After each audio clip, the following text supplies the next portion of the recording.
Battle for Azeroth has had, well, kind of a boring launch raid. I'll be honest guys, I only did a tiny bit of Uldir, but I never really found the raid that engaging. However, the Battle of Dazar'Alor is exactly what Battle for Azeroth needs right now. While G'huun was an overall threat, he just kinda lacked the tension that I felt during other encounters during previous expansions. This new raid is also unique in the fact that it provides different experiences for both factions. Horde and Alliance players both get a separate experience. Some bosses and lore are different, but ultimately the raid's the same. I just want to point out something though, I'm not sure why the Jadefire Masters aren't Pandar and Blizzard. This might have been a good opportunity to have G Firepaw and Asa actually do something for their factions, but I'll digress. But what comes off more interesting to me off the gate is the bosses. There's going to be spoilers here, so please click off if you don't want to know them.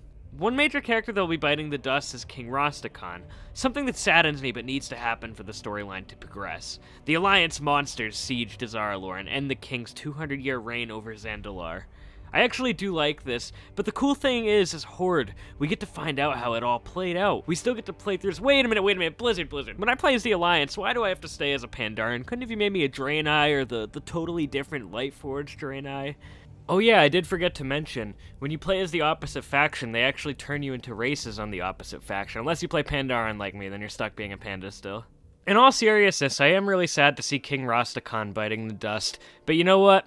He'll be missed and he had his reign. And you know what? We got Queen Talanji now, so we don't really lose in any front there. Personally, I found King Rastakhan to be one of the best characters in Battle for Azeroth, but hey, at least we got Zandalari trolls finally coming, guys. Following the death of King Rastakhan, if you're an Alliance player, you switch point of view to the Horde.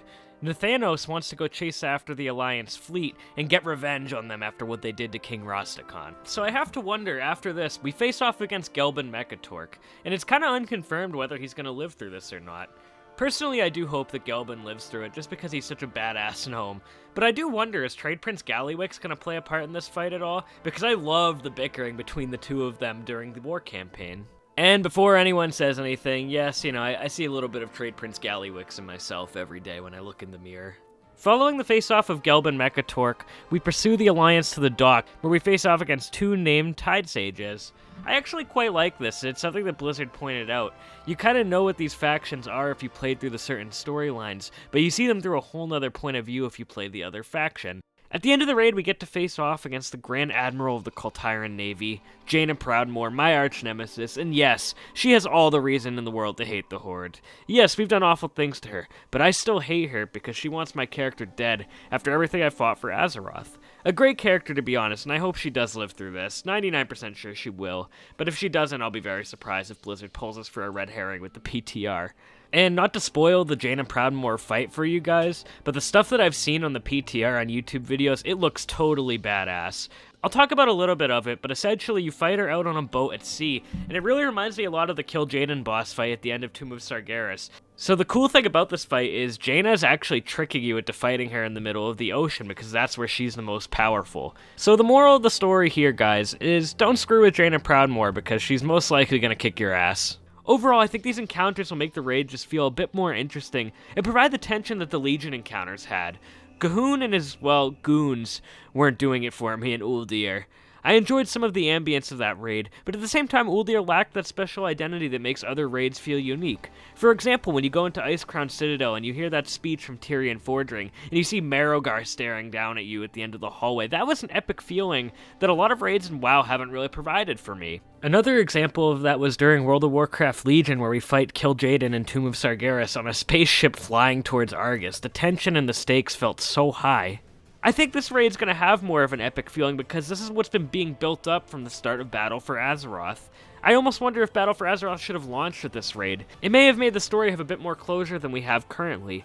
Right now the war just kind of feels to be dragging on, and we all know old gods are going to be coming eventually. I'm also excited to see the different points of view.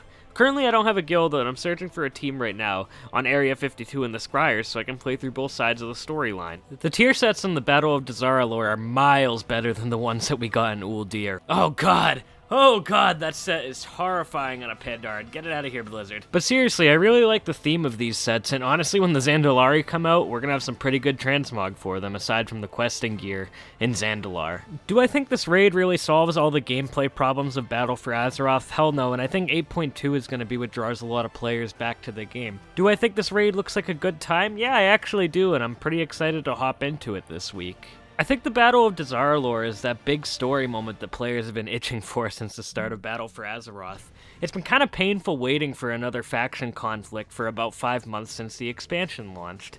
And I think unfortunately the reality with these storylines is one faction really can't win over the other, just due to the nature of World of Warcraft. Now, do I think this is going to be the final faction conflict of Battle for Azeroth? Well, due to the end of the raid, I kind of do. Basically what happens at the end is the Alliance are on the brink of victory in the war. While it is a bittersweet victory for them, due to the Zandalari joining the Horde, it is overall a victory for them, and they could end the war at any point if they really wanted to. Now, where I think things are going to get interesting is something is going to need to destroy the Alliance fleet. And with patch 8.2 being about the Naga, I think this is pretty obvious what's going to happen. Lady Azshara is going to start shit with the Alliance, destroy the Kultiran fleet, and we're going to have to work together to stop her. Also, I just wanted to mention that our good pal Sylvanas Windrunner has Xal'atath now, so that's a thing, just to let you guys know. So overall, with all these character deaths and all these conflicts in the Battle of Dazar'Alor, I feel the story has finally reached the point of being interesting again. There was a lot of stuff that I disagreed with during the launch content, but overall I actually do quite like the storyline of this raid.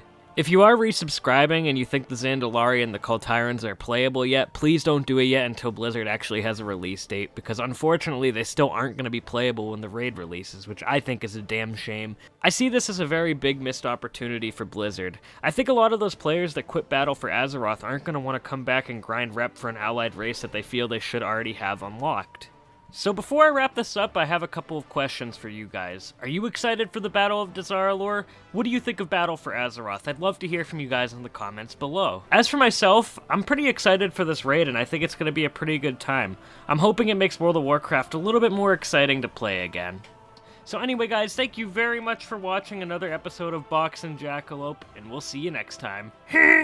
I don't really know why Jaina decided to attack these poor innocent trolls. After all, they were just being hospitable to us. But at least they're 100% on our side and willing to fight for us. I couldn't have done a better job myself, Jaina. I haven't laughed this hard in years. That's just my evil laugh I've been working on. I hope you guys like it. I think it's quite menacing myself. Anyways, thank you for watching Box and Jackalope, and I'll see you next time.